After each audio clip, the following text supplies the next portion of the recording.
You're listening to an Airwave Media Podcast.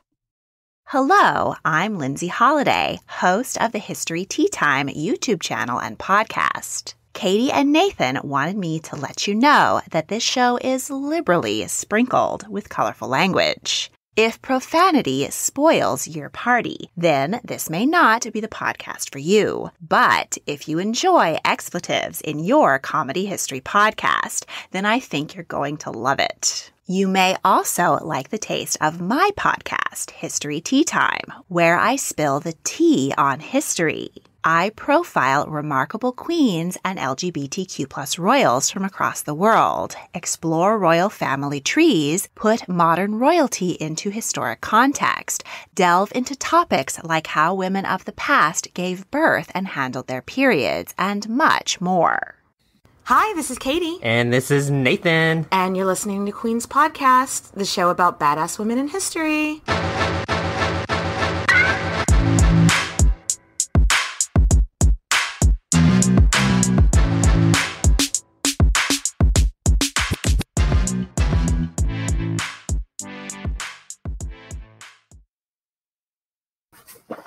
Guess what time it is? Is it time for another episode of Queen's Podcast? Yes, it is. And I'm so excited about this next topic. You guys are gonna love it.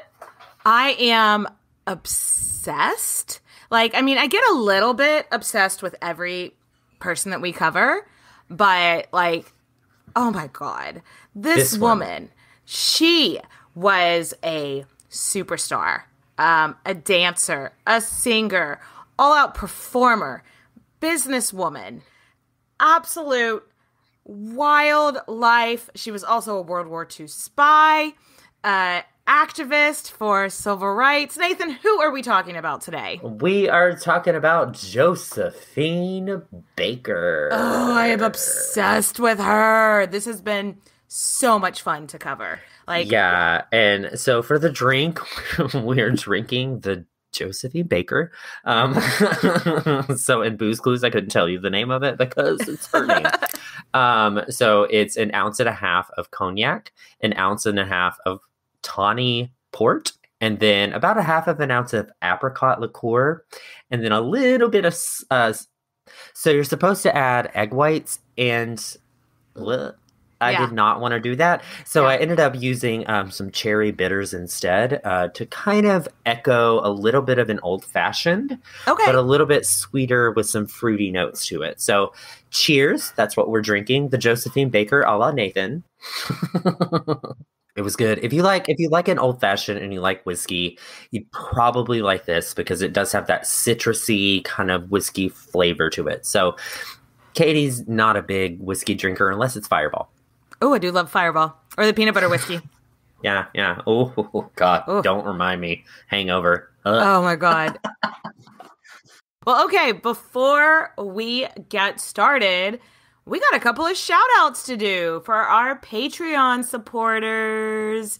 Hoo-hoo! All right. So, first of all, thank you, Lindsay, Madison, Cole, and Faye. Also, shout-outs to Nicole, Shayla, Stella, and Ingrid.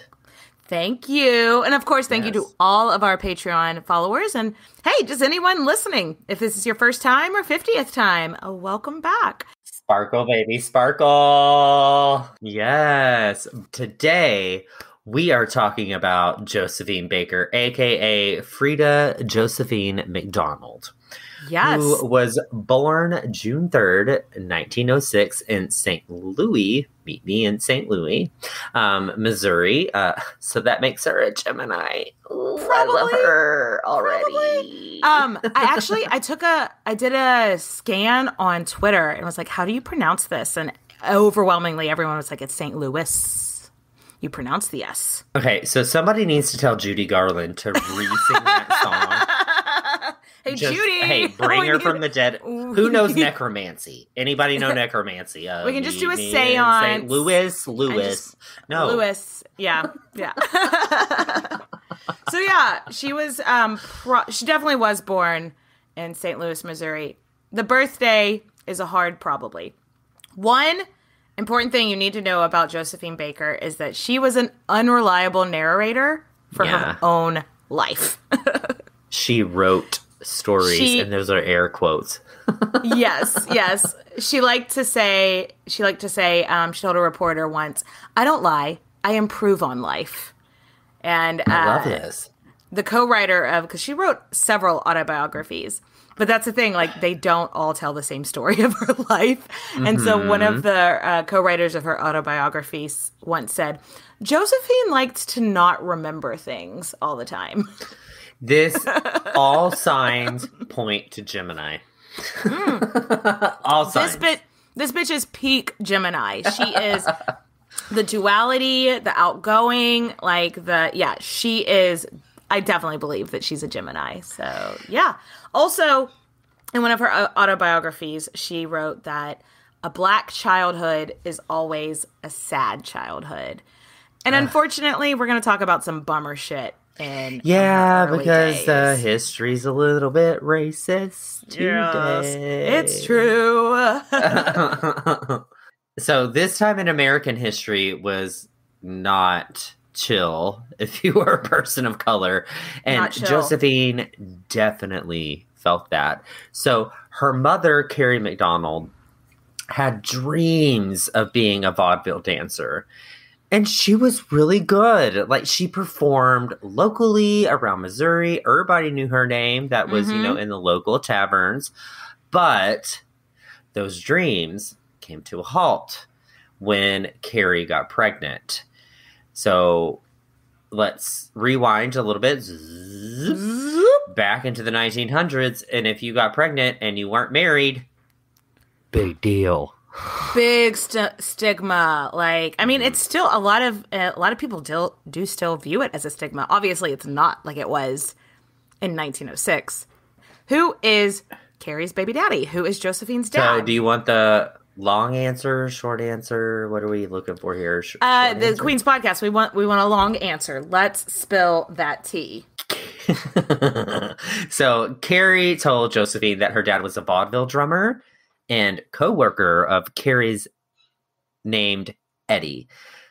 This probably wasn't true, but for starters, Josephine was born in a hospital, which seems to she was born in a hospital, pretty normal. But in the 1906, everything was segregated as hell. You weren't Black and born in a hospital. No. That's only what white women did. They were the only ones that were able to afford to be able to go to the hospitals to have baby. And Black women had babies at home, And with Black women, something went wrong during childbirth. Oh, well. Good luck. It's nice knowing you. Hope it goes well. The fact that Carrie had Josephine in the hospital was the talk of the town. Everyone's whispering, who pulled strings to get her in here? Who is footing this hospital bill? Because she was actually in the hospital for 2 weeks. Ew. So I know. So it must have been a really, really rough delivery. And so, again, the fact that she had a baby in a hospital bed, she had to have a benefactor. And also, we'll learn later, this will come up several times in Josephine's life, she had a much lighter complexion than the rest of her family. So this leads all signs point to that her biological father was probably a rich white guy that was just in the town. Okay, so totally off topic, but kind of on topic. I watched the Harry and Meghan documentary. Okay. And it's very much this kind of vibe of a fair-skinned Black woman who's treated like shit. So let's continue. Oh, no, it's a reoccurring theme, especially in her childhood, which we will get into. It's a reoccurring theme in history. Yeah. With her family, she was lighter than them, so she didn't fit in with her family. And then with the white people, she's too dark to fit in there. So she just, in St. Louis, she just really didn't have a place that made sense for her. That's so fascinating to me is how even amongst races, they can be you're not Black enough or you're not white enough. Well, that's nothing that we can speak to as being the two whitest people who have ever lived in this world. That just from my research of Josephine, that was a huge struggle in her early life, just not having a place to fit because she wasn't Black enough and she wasn't white enough. And tons of poverty. We don't understand how she would have grown up. Like, she didn't even have shoes to wear. Right. They didn't even have a toilet in their apartment. If Carrie's boyfriend, if Josephine's dad foot the bills for the hospital bill, that's the only thing he ever did. Because they grew up, like you were saying, just like, I feel like a lot of times in this show, we talk about these women's childhoods that we could never relate to because we don't know what it's like to grow up in a palace. But I feel like similarly, we could never. Speak for yourself. I know. Sorry. I forgot about Palais Foster over there.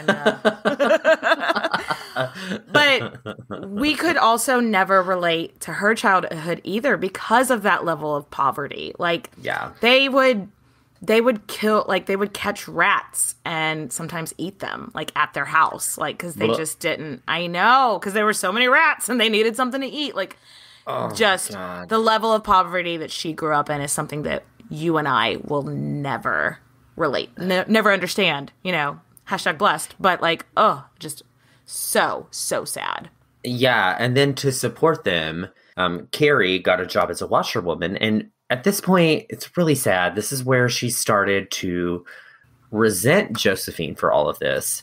Mm-hmm. It's like, really, you're going to be upset that you gave birth to a child and, like, it's not her fault for being born. She didn't ask to be fucking born. Right? But as a result, Carrie never really gave her eldest daughter affection, which might she be why blamed. She's in showbiz. And that's showbiz, kid. Because none of us got enough love in our childhood. But no, she was like, well, you're the reason that, me having my unplanned pregnancy with you is why everybody looks on me like I'm garbage. You're the reason I had to leave my true passion of working on vaudeville. You're the reason I'm now living in poverty because I have to support you. That is just too much to put on a little girl that didn't, like you said, didn't ask to fucking be here. Yeah, right. Not my fault that, you fermented me in your uterus. Yeah, she had no part in it. Say that? Fermented in the uterus? I don't know if that's really the process, but sure. In gay world, it is. Okay. So when Josephine was just a few years old, her mom married a guy named Arthur. And Arthur was a very kind man, but didn't really help with that whole poverty thing.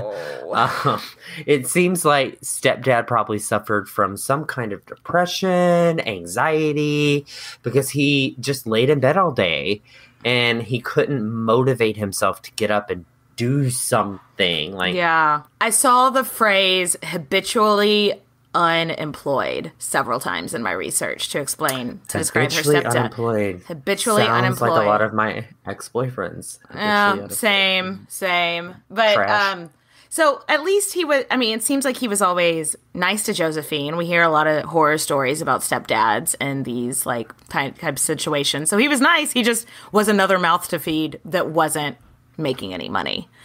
So yeah. So mom and stepdad have a few more kids. And like we were saying, Josephine doesn't look like her brother and sister. Like, she is lighter skinned, so she doesn't fit in with the family. And her mother will, like, comment on it. And it's something that she's hyper aware of. Can you imagine? That's so, like, in your own home, like your childhood home that you're growing up in, even if you're poor, it's supposed to be a safe space. But, like, even at home, her mom's just like, well, Josephine, you really stand out, and that's just so sad. Josephine just didn't fit in anywhere as a kid. No, and as a result, I can definitely sympathize with this. She developed a love for animals because you know what, cats and dogs aren't going to tell you you're the wrong shape, size, color, gender, or they don't care. Yeah. Like, they want to just hang out with you. They're going to be nice.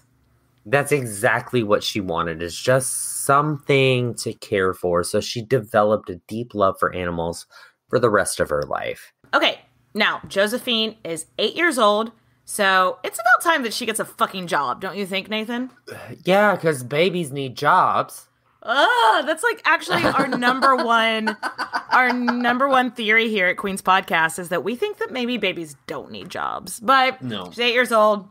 Time to start pulling her own weight. No more time to be a fucking slacker.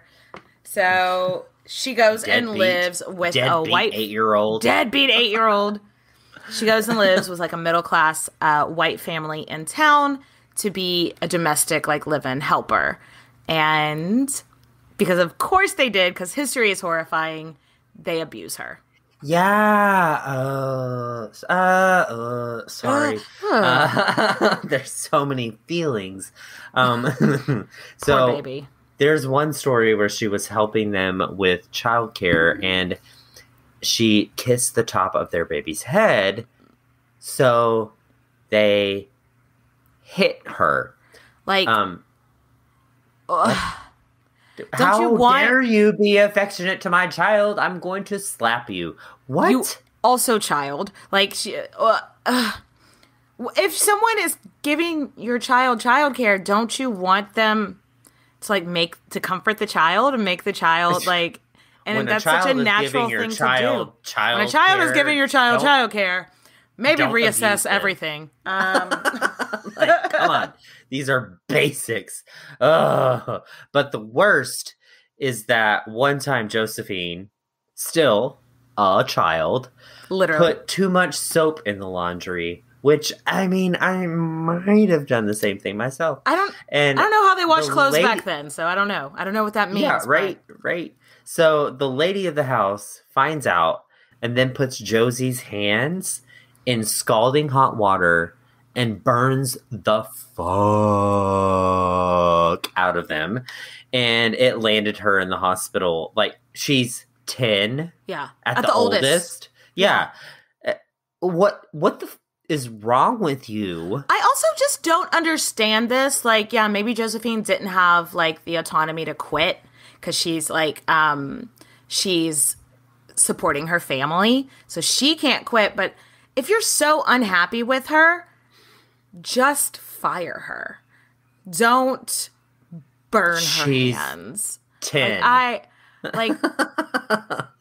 she can find another job. I didn't spend a whole lot of time researching her time with this family because it was such a fucking bummer to like think about like you're a child. That's what is wrong with people is what I'm getting at. What is wrong with people? And speaking of what's wrong with people, when she was 11, there was an event that took place that shook her to the core for the rest of her life. Mm-hmm. So, Katie. Yeah. Have you ever heard of the East St. Louis riots before? Before researching this, no, I hadn't. And it seems like it just seems like one of those things that American history just brushes under the rug. It's terrifying. You mean Black history gets swept under the rug? It's almost like there's a pattern of that reoccurs here. But yeah, it's like, this is basically, it's a fucking massacre. Yeah, and they documented 39 people, but that's documented. We're 99.99999% sure there's a few other people sprinkled in that death count. Yes, there's for y'all that don't know about it, and we're not going to talk about it too much here because it's a bummer. Let us know if you want a deep dive on the East St. Louis riots on Patreon or something. But yeah, it was just very long story short, the Black neighborhood in East St. Louis was basically, they were like, white people came and were like dragging people out of their houses, beating them to death, setting houses on fire. And like you said, 39 people were documented killed. It was probably more, but hundreds, if not thousands of people in that community were left homeless because they burnt all these apartment buildings down. Like, yeah, it's, oh God, it's so depressing. And yeah, had you heard about it before this? Yes, actually I had. And Okay. It was like part of the Daisy Bates history research that I went down. Did we talk about So this it's in the Daisy Bates episode? No, but it did come up in her story to inspire. Yes. So Josephine wasn't actually in that part of St. Louis at the time, but she would later say that her and her siblings could see and watch everything that was happening from the other side of the Mississippi River. So, deep breaths. According to Josephine, she could hear the screams of people running for their lives. That shit affects me, and I wasn't even there. So, and you were a full-ass adult. Yeah, and I'm white. Yeah. So I can't imagine being in the time as a person of color, hearing other people running for their lives. This had to have affected her for the rest of her life. Oh, and it did. She would bring it. She would talk about it as much as she was given opportunity, which I do love that about her. Like she didn't hide from the traumas of her childhood. Like when she wrote about them in her documentaries and probably improv half of it. when she had a platform, she would talk about this. Yeah. Also fucking terrifying. Hashtag I hate it here. Absolutely. 100%. So somewhere along the way in childhood, Josephine fell in love with dancing. And if you're not French, dancing means dancing. She would later tell stories about dancing on street corners as a kid, hoping people passed by would throw her some coins, which hashtag same girl. And she loved it. Like, loved it. Yeah. She loved the music. She loved the rhythm. She loved the attention it got her. Okay, something we need to know about Josephine Baker. This bitch loves attention, which is incredibly relatable. Gemini, hello. Where's my stage? Where's the lighting? Can someone cue the sound? We're ready to perform, darling. We're Geminis. Funny how if you don't get attention and affection at home, you go out and seek it from strangers. What's that quote? What's that quote from Chicago?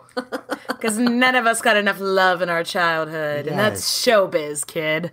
It is, because somebody's got to put on a show, right? And Josephine Baker was like, it's me.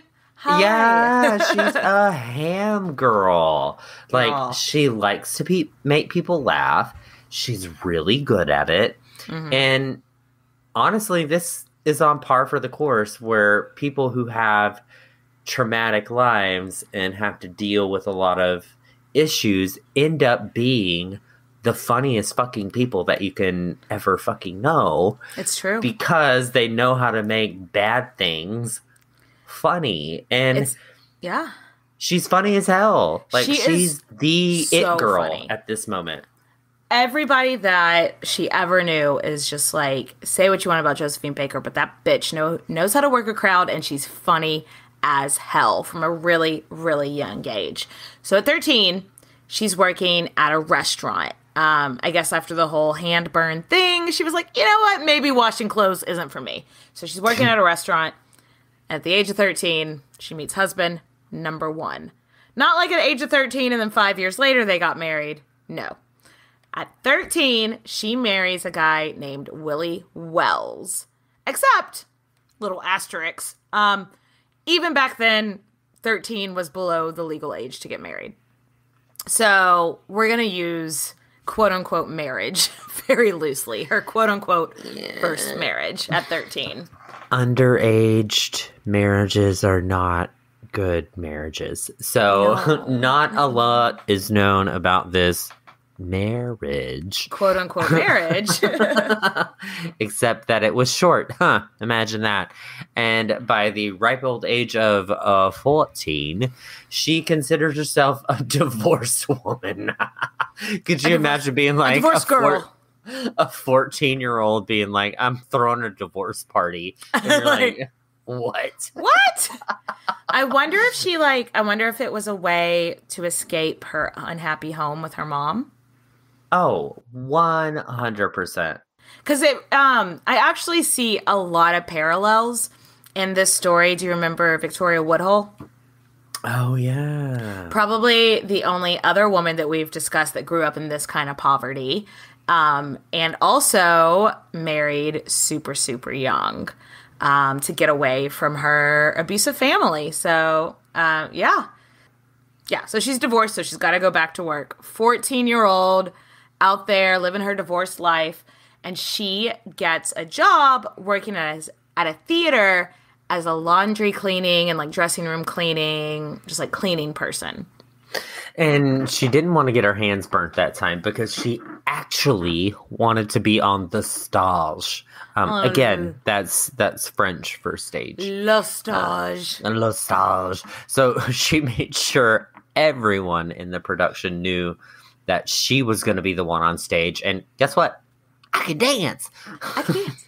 And she learned, like, she would go, like, when she was in between cleaning, she would watch the dancers dance and then go teach herself the dance so that she could tell everybody, like, I've learned all the steps. So, you know, if you ever need an understudy for one of the dancers, I can dance. Did you know that I can dance? I've been dancing my whole life. My mother was a dancer. Did I mention that I could dance? If y'all ever need a dancer, I can dance. And around...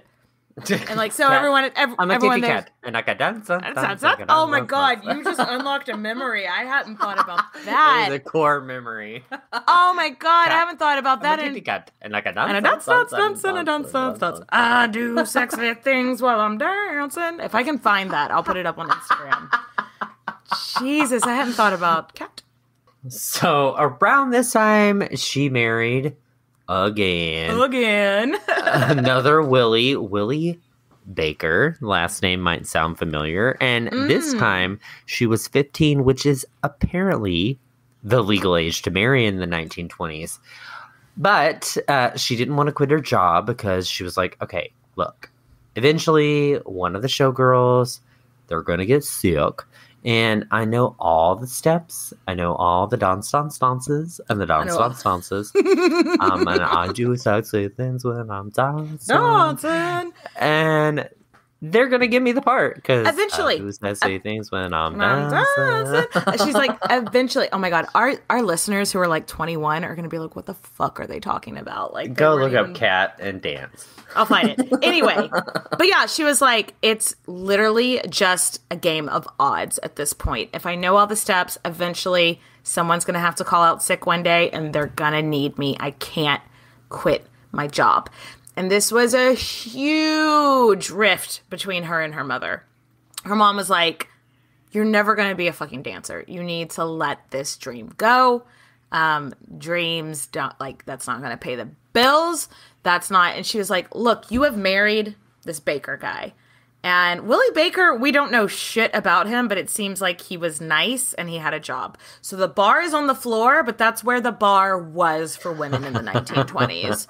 And so it was like, you need to just stay home, take care of your man, keep house, cook, have babies. And Josephine's like, that's just not where I am in my life. That's not at all what I want to do.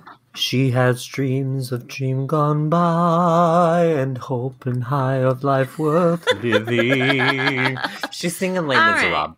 She has dreams. She has dreams. She's 15. She's got to give it a shot, man. You can't give up on your dreams when you're like, she can't even drive a car yet. I don't know what the law around driving cars was back then. You can't tell a 15-year-old that, yeah. Did they even have laws back then? Did, like, babies drive cars? Probably.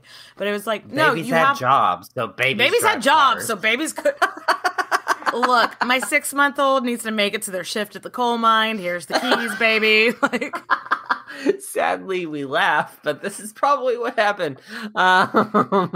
So she got her chance when she was a dancer in a troupe called the Dixie Steppers. Ooh.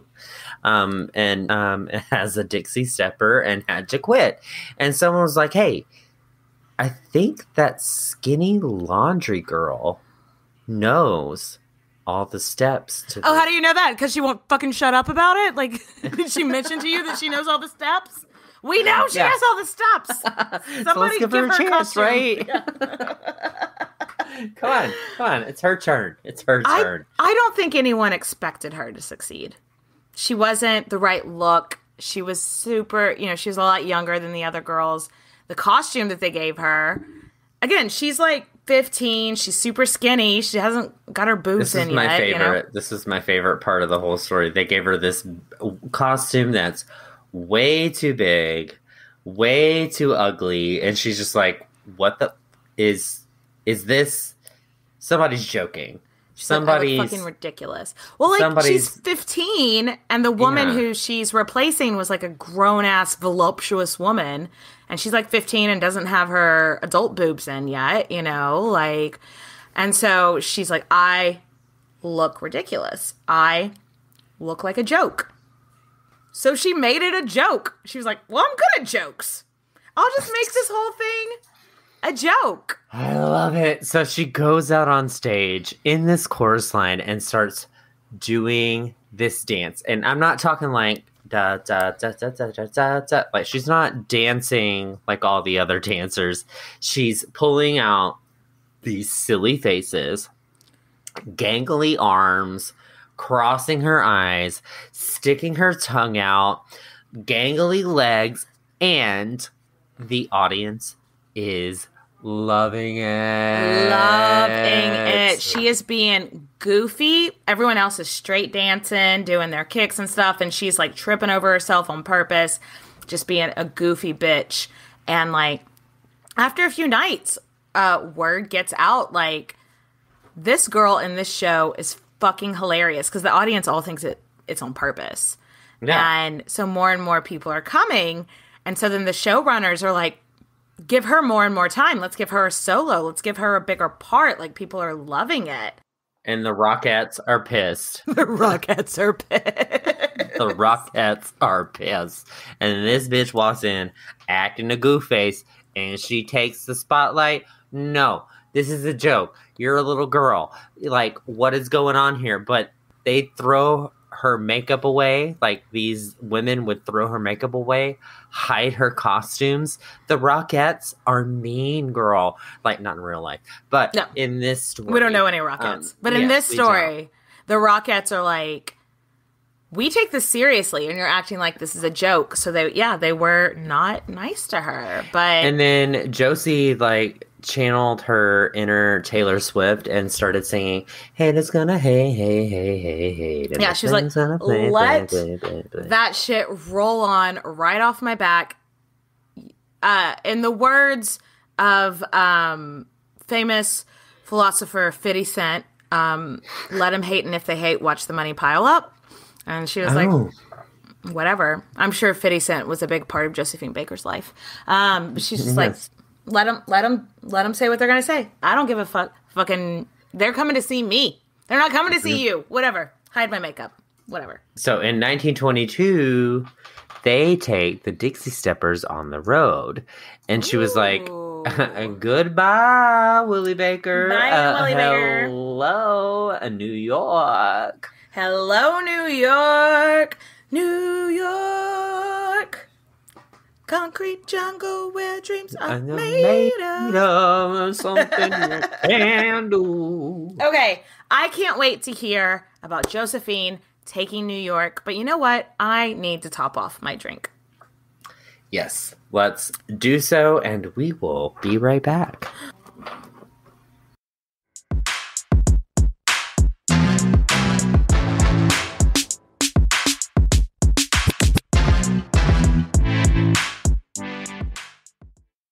And we're back. Yes. So, Josie is in New York performing with her troupe. This is probably already exceeding her dreams. Like, this poor little girl from St. Louis is now in New York performing. But she's like, okay, while I'm here, I may as well start auditioning for other shows. Like, take what I can get. But when she'd go and audition for Broadway shows, she'd like wear makeup to lighten her skin, but they kept telling her, you're too dark, you're too skinny, like you're not passing. And that must have been really hard because, you know, she's probably already got a little bit of a complex for that as well. And then I also read like she would go, because the Harlem Renaissance was having its moment in New York at this point, which was just like a boom of interest in Black culture that was like a little bit more mainstream. But a lot of the time she would audition for stuff in, like Black troops, and she was told she was too light-skinned. So it's just like, ugh. I know, that trauma coming back. Like, ugh. Ugh. And eventually she did land on Broadway in... Okay. I'm going to name this show... I hate it here. I hate it here. The name of the show is The Chocolate Dandies. Which sounds delicious for a candy, but not for people. Not when you wear blackface. She had to wear blackface in this show. That's What? bad. And even in the 20s, that's bad. Like, Come on, guys. Come on. You're making a half-Black woman wear blackface as if anybody. Not good enough already. Like, she felt demoralized. And, like... Did she? We don't know. I would. I would. Like, oh my gosh. But if she did, she didn't show it in her performances. She ate it up. She left no crumbs. Not a single crumb. Because like we said, fucking ham. And ham's gonna ham. She gave every single performance of this goofy-ass show 110%. And Nathan, did the people love her? Yes, they loved her. This goofy, skinny, funny girl. She was a fucking hit. Absolutely nailed it every single performance, which we knew that was going to happen. Yeah, and sad side notes, she's sending money back home to her mom, and it seems like her mom was really ungrateful about this. Yeah. And all she wanted to know was, hey, when are you coming back home to have some babies and be a housewife? Like, really, Mom? I'm on Broadway. Like, really?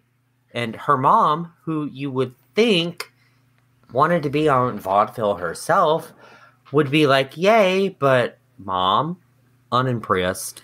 Do you think maybe her mom was jealous? Yes, absolutely. Yeah. Like, I always wanted to do this. You certainly can't do it if I couldn't make it. And now that her daughter's starting to make it, she's just jealous. The Chocolate Dandies didn't last that long. I think the run was about a year, maybe a little bit less, but it wasn't considered a huge hit. But people were talking about Josie. She was the one thing from the show that stood out, like, okay. So in 1925, at the age of 19, Josie was approached by this socialite woman, and she was like, I'm producing a show. I'm wanting to put together this show that I want to open in Paris. And then after Paris, I want to tour it all over Europe, and I want you to be our lead dancer. At the time, in a lot of Europe, Black entertainers are very popular, which is nice, but also kind of icky because they had this fascination with Black culture at the time. It wasn't even so much Black culture at the time. It was just like, it was a trend to be into Black performers in a way that just seemed almost, what's the word? Demoralizing. Like it was a spectacle. Like it was a trend. Like not, do you know what I mean? Yeah. Yeah, for sure. And we've decided to not say some of the names of the shows or numbers she was in, but basically the show that this American producer was putting together was going to be called The Black Review. And it was made up of 25 Black actors and dancers, and Josephine would have been the primary dancer, if you will. So I couldn't really find anything about how Josephine actually felt about this. Like, was she proud to be starring in an all-Black show? Did she care what she was in so long as she was in something? Did she feel like a spectacle? Did she feel like she was capitalizing on a trend? Like, I could imagine being like, look, is my heritage nothing besides like a passing trend for entertainment for you guys? Who knows? Was she nervous to be in a whole new country? Remember, back then, you would travel to France by a fucking boat. Like, that's a long journey. She's never left America before. She doesn't speak French. We don't know what she was going through mentally at the time, but we have to we have to assume she's going through something. She's going through it. Nerves, excitement, fear, sadness, scared, all the emotions everywhere, All depression. Yeah, but we have to assume that she heard about what it was like in France for people of color, because at that time in France, segregation wasn't a thing. And in case you don't know American history at the time, we're gonna get a little dark here because skim over it. Let's not dive deep into segregation, but let's just give people the TLDR of what segregation was. If you were black, you couldn't eat with someone who was white in the same restaurant. You couldn't use the same bathroom. You couldn't use the same church. You couldn't use the same water fountain. You couldn't use the same anything. Non-whites, you are a second-class citizen. Yeah. So I'm sure she had heard that France was integrated, but like she probably didn't fully believe it because that's all she's ever fucking known. Even when she was living in New York, which was like the cultural like centerpiece like for forward thinking in America at the time, still there it was segregated. So I'm sure she heard, oh, it's not segregated there, and she's like, oh, okay, we'll see. Because she'd never known anything else. Yeah. So I have to imagine that when she arrived, it was like culture shock. Like, wait, I can just enter this hotel through the front door? Like, I can just go to the bathroom without someone trying to burn me out of it? Like, really? I can just stand in line for a drink. I don't have to, like, give a white person the spot in line in front of me. Like, if black people come and see my show, they can sit wherever their ticket, like, whatever they paid for their tickets. They don't have to just automatically sit in the back of the theater. Like, I have to imagine. What do you think her emotions would have been for that, Nathan? Like, I think she had to have felt happy about that in some form or fashion. I have to imagine that it would be, like, very liberating. Like, very, like, oh, I just get to be a normal person here. Yeah, right? But now it's time to perform. The theater. Her first number to make her famous is called... God damn it, with these titles of these goddamn songs. They're never good. The title of this song is The Savage Dance. Not in love with it. Yeah, not in love with it. But the audience loved it. And Josephine is dressed in a feather skirt, some big chunky jewelry, some sandals, and that's it. Yes. Dim titties are all out. And Paris loved dim titties. I mean, the French people love them titties. Like, let's be Who doesn't love dim titties? Titties are great. I love dim titties. Titties are great no matter what size or shape. Yes, 100%. That's my Dr. Seuss moment right there. All the titties that you'll see. I'm wondering, because I want to post some of the pictures that remain, like, still survive of her in this costume, but I don't know. Do you think Instagram will take down pictures if I post dim titties on them? Well, I don't see any nipple, so I think we're okay. That one I sent you earlier, though, there was some nipple in there. There was nipple. Yeah. But in these photos, there's no nipple. But yeah. In this dance, she was carried out by this big, muscly guy who dressed similarly and throws her around. She lands and splits and kicks. And she gets up and starts doing this dance that was supposed to be, like, representative of, African-style dances. But no idea if they actually consulted with African dance experts, or if this was just a racist trope that Europeans thought that African dances were, but doesn't matter. Doesn't matter. Loved it, and they were tripping over themselves just to get tickets to see dim titties. Dim titties. It was all anyone could talk about. And we have a picture in the show notes of Josephine and her male dancer. And like, how fun is that picture? Like, they look like they're having a good time. Though, again, it could be a little bit degrading to be like, A little bit. Yeah. Yeah, you're black, so you have to wear these black loincloths, basically. Yeah, yeah. like, it's a little racist. Yeah.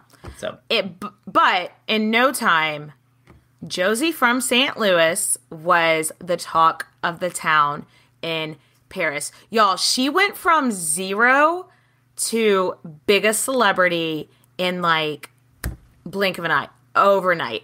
She gets the nickname the Black Venus. She's making $250 a week, which I did like a rough conversion of on this website. So that's about $5,000 a week in modern day money.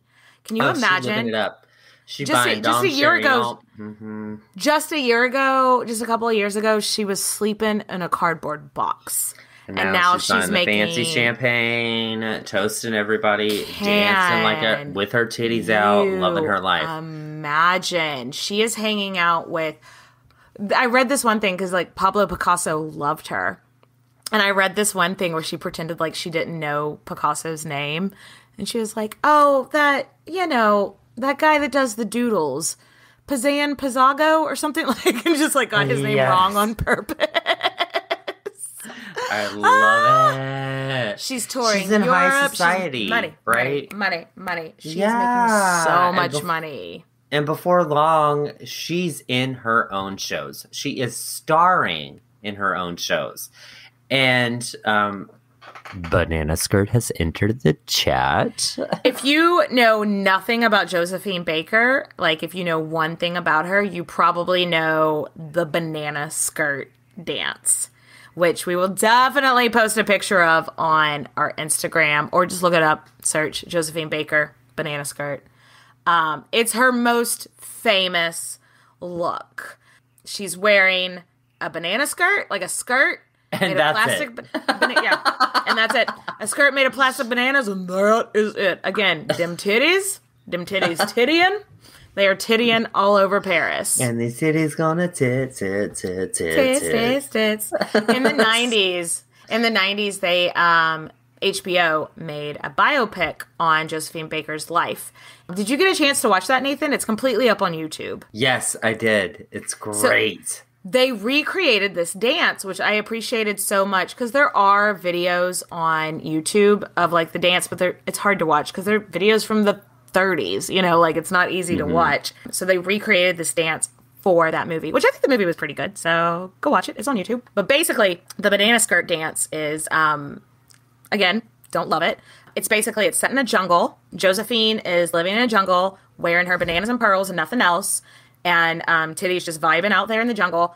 And then this white guy in like a safari outfit comes out with this big net. And and that is the entire dance. He tries to catch her while she runs away. And that's the dance. And she does her goofy faces. She does the Charleston. She does the quote-unquote traditional dance, like African dances. It's slapstick. It's all over the place. And it's all anyone could talk about. This doesn't seem problematic at all.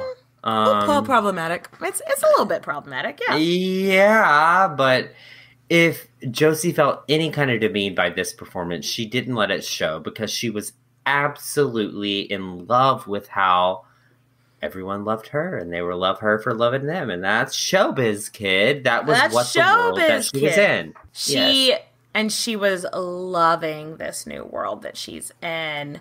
Yeah, pretty much all of Europe was in love with her. This is not long after World War I, and people were thirsty for fun and fantasy and goofy, and she was all of that. She was different and not afraid to like make fun of herself, and she wanted to keep it lighthearted, just as what people needed. Even her terrorizing the city of Paris with her pet cheetah is what everyone needed. Wait, did you just say she had a pet cheetah? Yup, Chiquita the cheetah. Oh no. Oh no. She would bring Chiquita the cheetah on stage with her for the banana skirt dance. And sometimes Chiquita would like get into the orchestra pit And like, so you would like, the music would just stop because everyone's running from the cheetah. And again, that is just what the people needed. They needed this like levity. They needed something funny. And she would walk Chiquita the cheetah around the streets of Paris with a diamond-studded collar. I love this. I mean, this. I don't like animal cruelty, but I mean, if I were to be an animal, I would want a diamond-studded collar. Okay, and you so would I'm just want saying. to be walked around by Josephine Baker, I think. I mean, this might be a kink of mine. We never know. Wait, So, well, why don't we just take a minute to process Nathan and everything, his weird ass kinks, everything there. And maybe I do need another drink after having that image in my head, and we will be right back. Thank you and good night.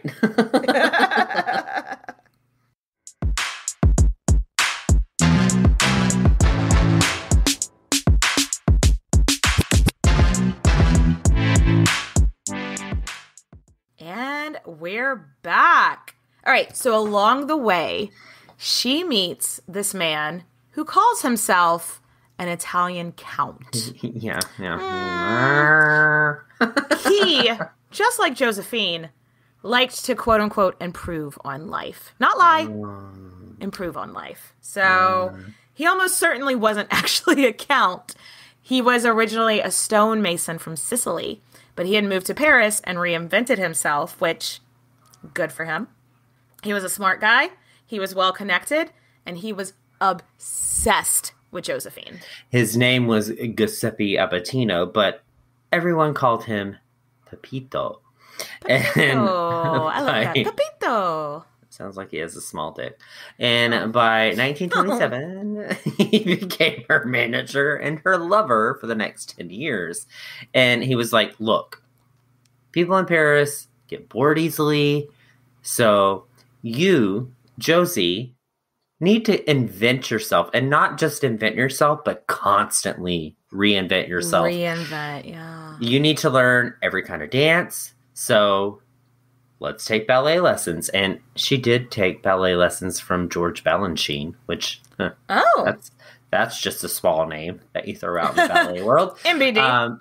Yeah, you need to learn how to sing. Let's take voice lessons from Nathan Foster. You know, just like George Balanchine. Oh no. Yes. Terrible. Nathan in his past life giving Josephine Baker voice lessons. And for the love of God, learn French. Voulez-vous coucher avec moi? Take some French lessons. Yes, you need to learn to speak the fucking language. And at first, it seems like Josie was a little nervous. Like, is this guy a con man? Does he just want to take my money? Does he actually want to help me? Does he actually love me? But he actually turned out to be a really, really good manager. And he was legitimately in love with her, just like everyone else. But, I know, everyone was. But he was like really, really in love with her. I wish Pepito was in the story for longer because I kind of like him. Yeah, and it worked.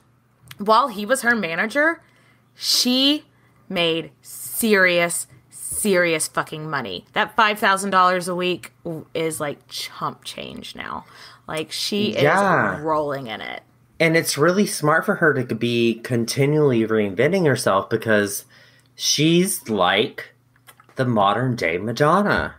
It's giving me Madonna a lot, like how back in the 80s and 90s Madonna had a new look, had a new style, had a new genre just about every 5 years. And it kept people interested. Yeah, Paris, France, they're all captivated by her, and their attention spans are really short. Ours are shorter now, but they're really short, especially for starlets. But Pablo Picasso called her the Nefertiti of now. I love that. Whatever she called him, she was like, Publico Pajarzo. You know, like she didn't know his name. Like Pajama Picasso. Yeah, that. Like, capitalizing on her popularity, she opens a club called Chez Josephine, which is still open, though today it's still open. It's been continuously open, but now it's called Chez Dumont. Josie loved her club. She loved being a club owner because on stage, she got to perform to her fans, but at the club, she got to party with her fans and hear them tell her how much they loved her performances. I love this because that's what I like is when I get off stage and people are like, oh my God, you were so great. I'm like, thank you. Come to my club, I'll buy you a drink and you can tell me that all night. Yeah, so she goes straight from her stage performances where she danced her ass off straight to the club where she danced her ass off again with her friends all night. And then this woman still had so much energy and just absolute love for life. And everyone loved being around her. And she didn't want to just dance with famous stars. She didn't just want to dance with high society. She got the cooks out. She got the servants out, the waiters, the hostesses. She got the who let the dogs out. She'd be like, oh, your dog's here? Bring your dog out on the dance floor. I love that she was like, look, I've been a washerwoman before. You're washing our linens and stuff in the back. Come dance a song. Like, I just love, I wish I could have partied with Josephine Baker. That sounds like such a time. Speaking of partying with Josephine Baker, lots of people did. We're not going to go into it because it's not really an integral part of her story. But if you're interested, maybe we can do a Patreon again. She had so many lovers. She was a bisexual bitch. And she was men and women, and she played around with it. Oh, did you just come up with that yourself? She loved the men and women, and she loved to play around with it. Okay. But no, her son. Fill in the dot. Yeah. Her son would later write a biography saying that she had a short affair with Frida Kahlo. Oh, hey, unibrow. I see you. I would have loved to have partied with Josephine Baker and Frida Kahlo. Like, can you even imagine? I mean, that would be a blast. That would be a fucking blast. Absolutely. And they talk about their friend Parjo Paglabo or whatever his name is. Parjo Pajama Picasso. Pajama Picasso. So in 1927, Josie made history by, not just partying with Pajama Picasso, but by being the first Black woman to appear as a lead in a movie. Let me say that again. In 1927, Josie made history by being the first Black woman to appear as a lead in a movie. Okay. Love this. It seems like the movie probably wasn't very good, but it doesn't matter. It is the point. Like, it is that she, like, what I guess before then they were just like, we can't put a Black woman on film. It'll burn people's eyeballs out. And like, no, she was that level of star. They were like, we gotta put this woman in a film. I love that. She is doing so much. She is making so much money. And she is one of the richest, independently wealthy women in the world. And it's 100% self-made. Something I love about Josephine is she is never... Yeah, she does go on to have some advantageous relationships later. But she has never relied on men for her money, for her security. She is an independently wealthy woman. Yes, her fake count helped her get there, but it's her name. It's her that's making this money, So love this journey. So something else we love is that she would go to the really poor slums of Paris and be like, hey, what do y'all need? Y'all need shoes, bread, blankets, a little bit of cocaine. No, she didn't say that last part. We don't know. We weren't there. Yeah. She may have. A little bit of snuff. Who knows? And then she would send one of her assistants back the next day, and they would give them shoes, bread, blankets, maybe a little cocaine. But she did this for years. Yeah. She knew what it was like to be in poverty, so she gave it to other people. Yeah. So this is really great about her. She's a really generous person. I think in part 2, we'll probably get into that a little bit more, but she just has a heart of fucking gold. So she's one of the most popular women in the world. We've established this. However, there were 2 markets in the world where she was not really getting the love that the rest of the world was giving her. So we're going to wind down this episode by discussing these 2 places that didn't love her. And sadly, we have to start at home. She was not a hit in the United States. No, she was not in the U.S. So she returned to the U.S. in 1936, about 9 years after she left. And she got a spot on Broadway, and she's ready to knock everybody's bras off. And they're not ready for her titties.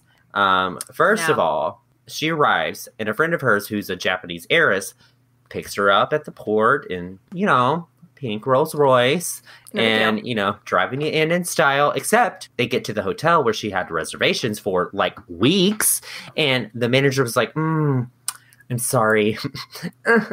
Didn't realize you were black. And she's like, excuse me, I've been in France this whole time and nobody gives a fuck about what color I am. And they're like, no, you can't stay here. And she's like, ugh. They ended up going to like 5 or 6 hotels in New York, and she, the most famous and rich woman in the world, was turned away from every single one of them. And each time, Josie, like the badass bitch she is like, your loss. I'll spend my money elsewhere. But she was humiliated. I mean, how soul-crushing is that? Of course she was. That is so embarrassing. And finally, her friend was like, look, my family has an apartment in the city. We usually rent it out to artists to use for like, a creating space. We don't have anybody renting it right now. I don't know what state it's in. I don't know if the sheets on the bed are clean, but you can stay there. And so Josephine's like, fine. But then once they got back to the apartment, obviously Josephine just breaks down and is just like, this whole time she's been acting like, well, I don't want to stay anywhere that I'm not wanted. I'm too good for this place anyway.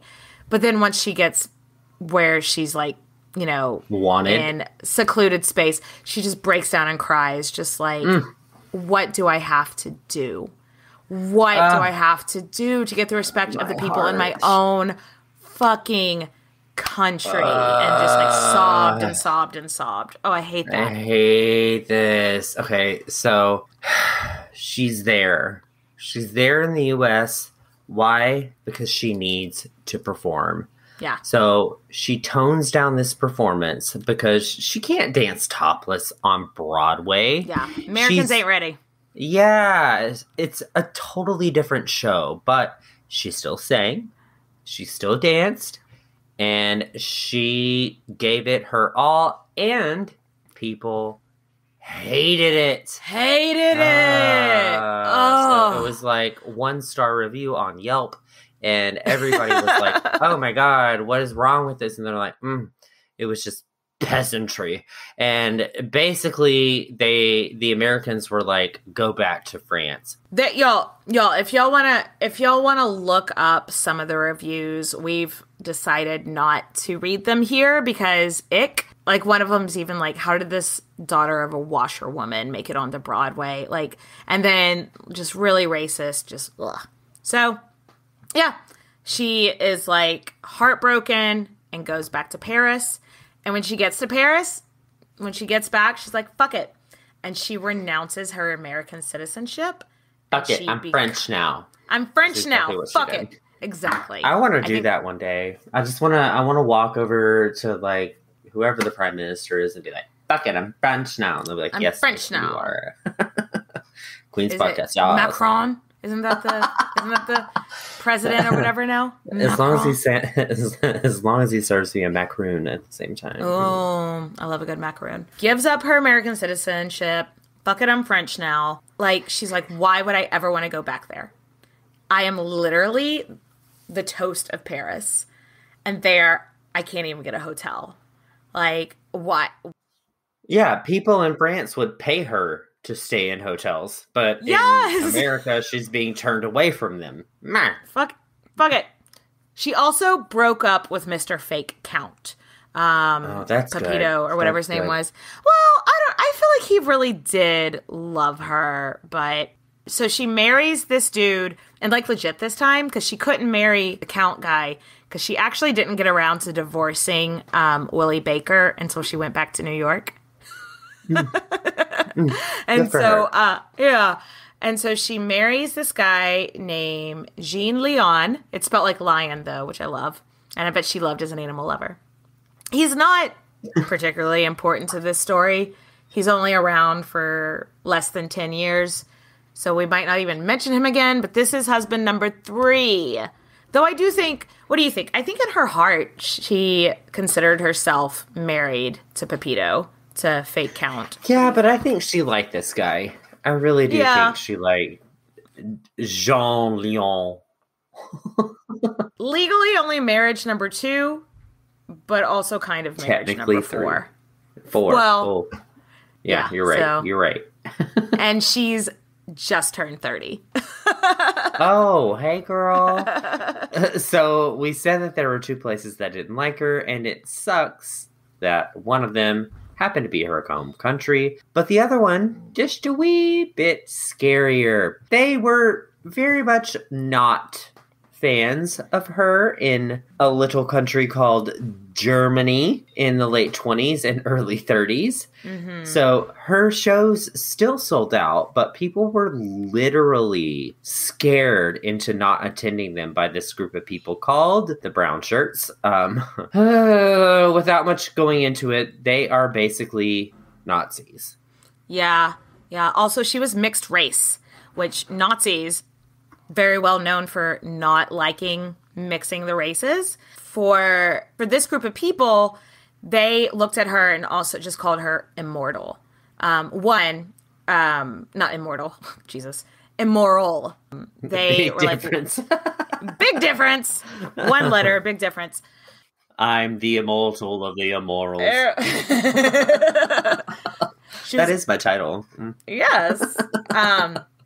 So these people that you were talking about, the brown shirts, they kind of viewed themselves as like the morality police. And 1, she's mixed race, so she's already immoral from her existence. And 2, her dances were sexy, très sexy, like Très sexy. But Josephine told a local newspaper, she's like, I'm not immoral. I'm just natural. Like, boobs are natural. They're not immoral. They exist. They're part of life, you know? One Austrian newspaper called her the Black Devil. Oh, Lord. Don't love. Yeah. So Josie was doing a showcase with a blonde actress in Austria named Lee Settle, who was very traditionally Austrian looking, aka blonde hair, blue eyes, don't call me, don't at me, it's not my fault. And the newspaper read, how dare they put that, insert insults we aren't going to say right now. How dare they put that on stage with Leah Siddle? Like, and Leah was like, wait, no, I love Josephine. I am so excited to work with her.